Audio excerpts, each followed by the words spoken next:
ulama menjelaskan yang tertinggi dan terutama dalam wasiyah, di antara wasiyatullah yang terutama adalah wasiyah taqwa.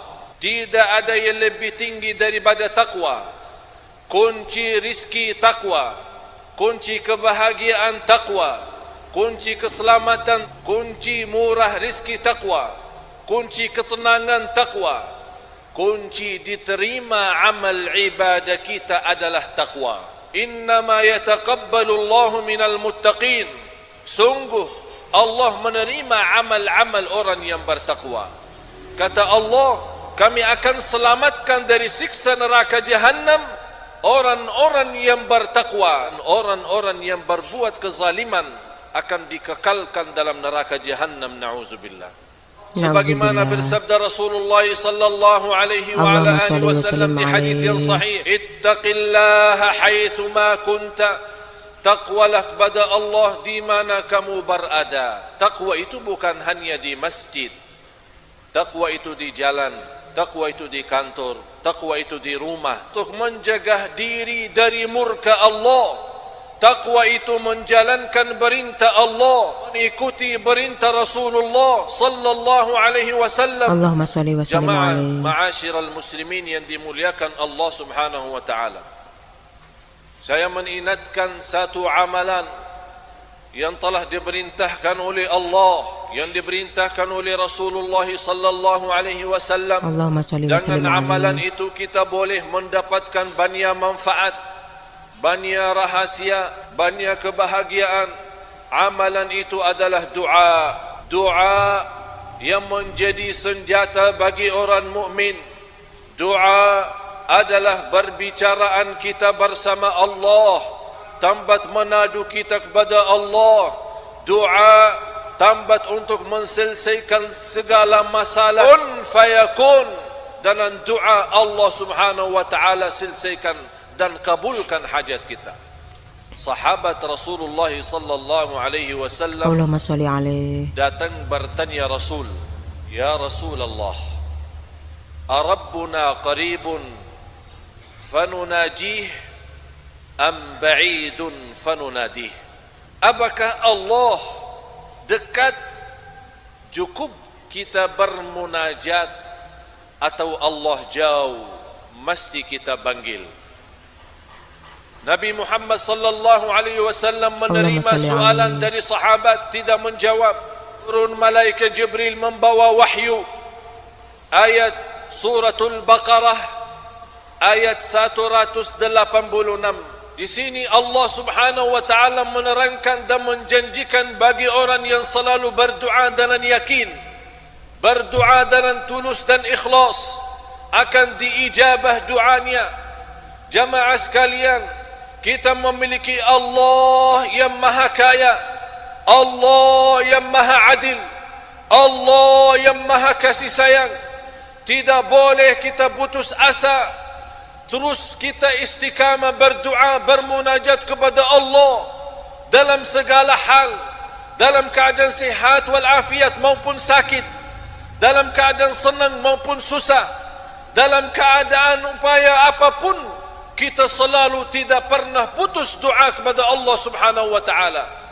Para nabi dan rasul yang sudah jamin mereka orang-orang yang sebaik-baik manusia, tapi mereka tetap tidak pernah berputus doa kepada Allah Subhanahu wa taala. Ud'u Allah wa antum muqinun bil ijabah. Doa kepada Allah dengan keyakinan akan Allah ijabah. Ma'asyiral muslimin yang dimuliakan, dirahmati Allah sekalian.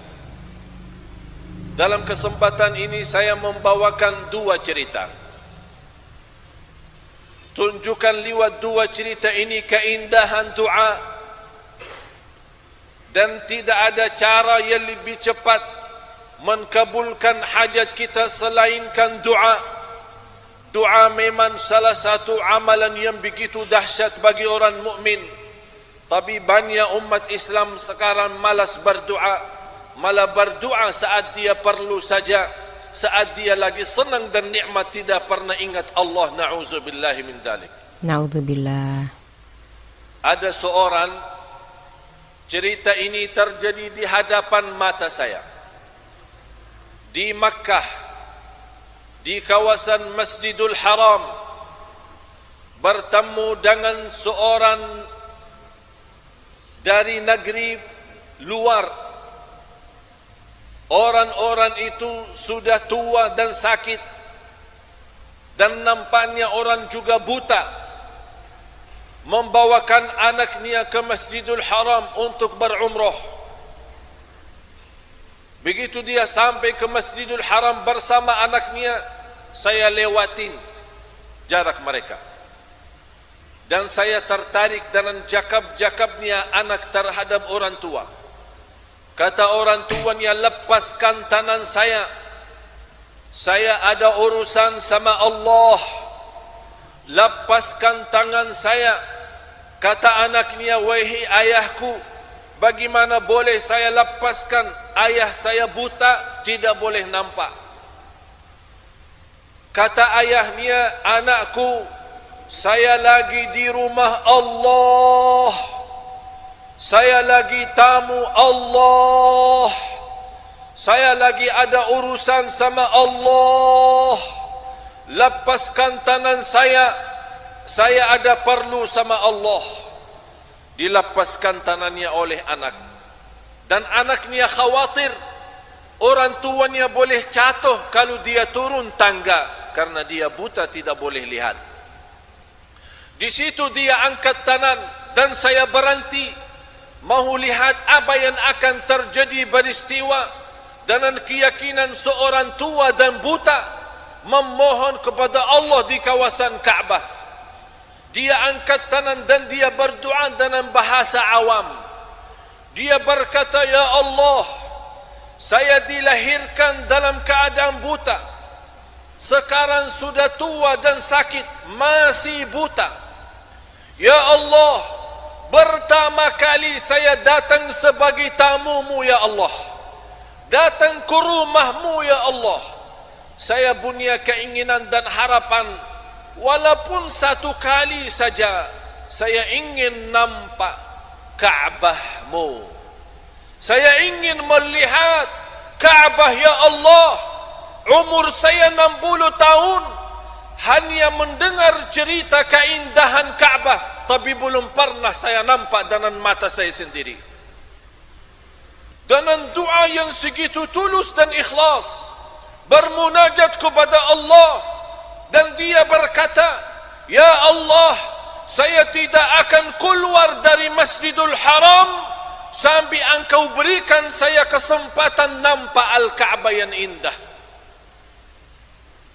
Begitu orangnya serius dalam doa, yakin sungguh-sungguh dalam doa, bukan main-main, karena dia bermunajat kepada Allah yang maha segala-galanya.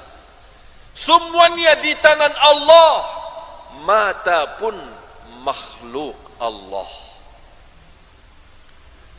Belum orangnya turunkan tangannya di hadapan mata saya, langsung dia berteriak, Allahu Akbar, Allahu Akbar, Allahu Akbar.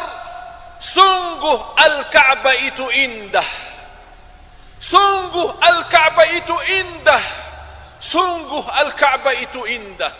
Dan lagi kembalikan angkat tangannya berdoa dan bersyukur kepada Allah. 60 tahun dilahirkan dalam keadaan buta, dengan doa yang tulus dan ikhlas, Allah kabulkan doanya, dan dia boleh nampak Al-Ka'bah dengan mata sendiri. Subhanallah. Subhanallah. Itulah yang kita perlu, jamaah sekalian, saat berdoa. Kita yakin selepas doa kita, hajat kita sudah dikabulkan oleh Allah.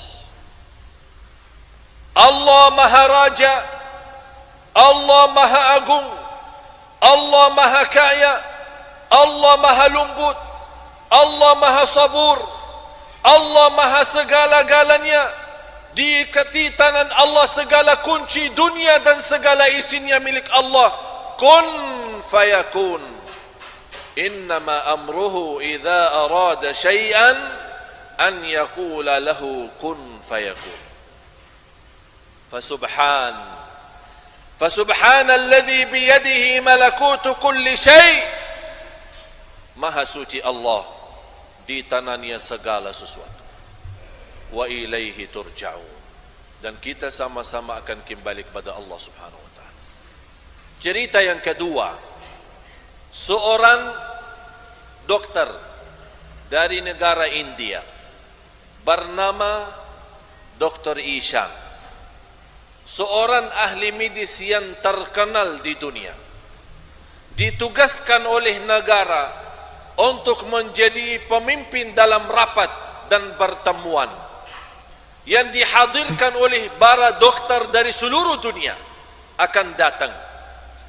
Begitu beliau naik satu kapal terbang menuju kota tujuan, tiba-tiba dalam penerbangan menuju kota tujuan berubah suasana menjadi banyak derasnya hujan, berubah sambil salah satu sayap pesawat itu rusak. Secara mendadak dan dalam keadaan darurat, mesti pesawat itu landing dan turun. Dr. Ishan marah dan beliau berkata, macam mana saya ditunggu-tunggu dalam pertemuan yang internasional yang begitu besar. Saya sebagai ketua dan kepala pertemuan ini mesti saya hadir. Bagaimana jalan keluarnya pesawat sudah rusak?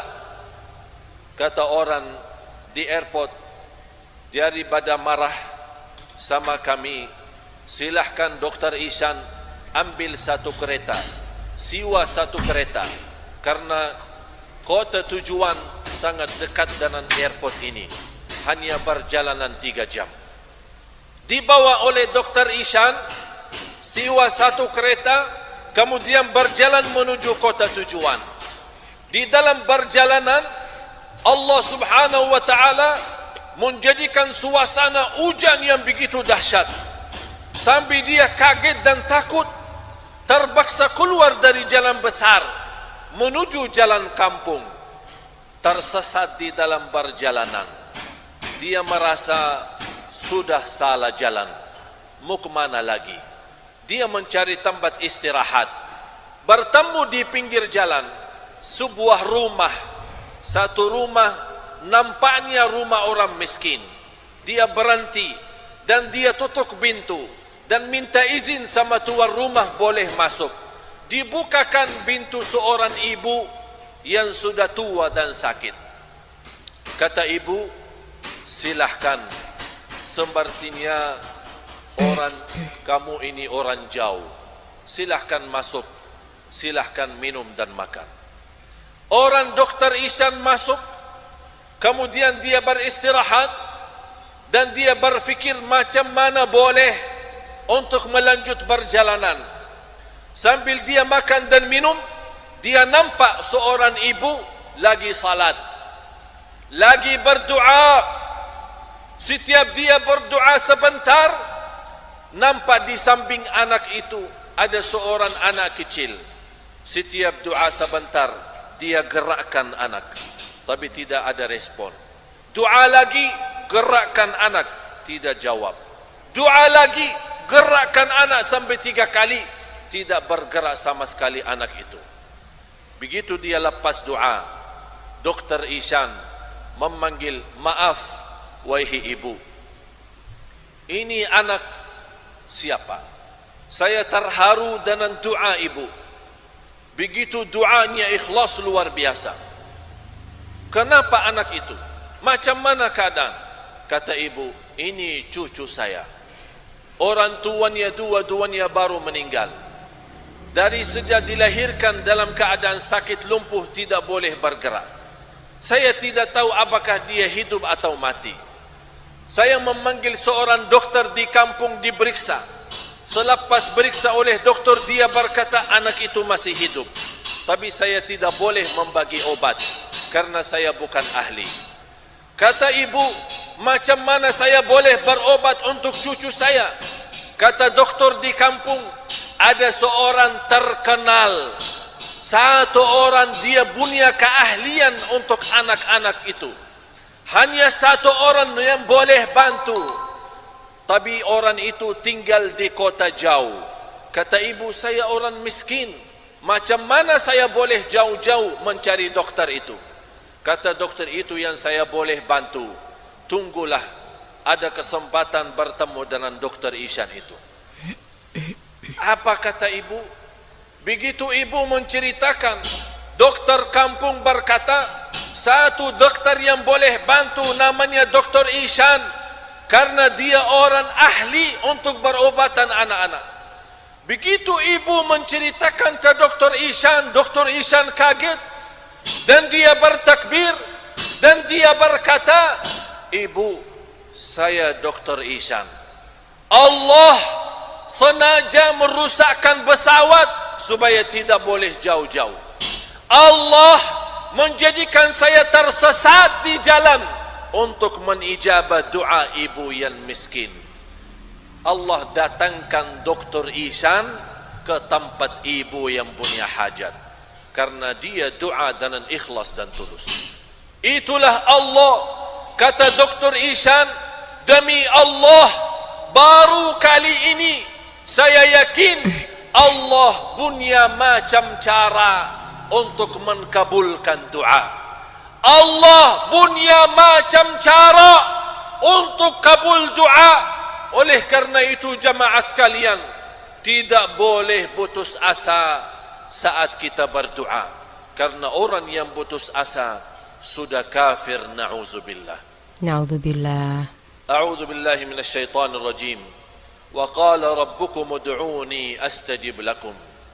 Berfirman Allah, berdoalah kepadaku, aku janji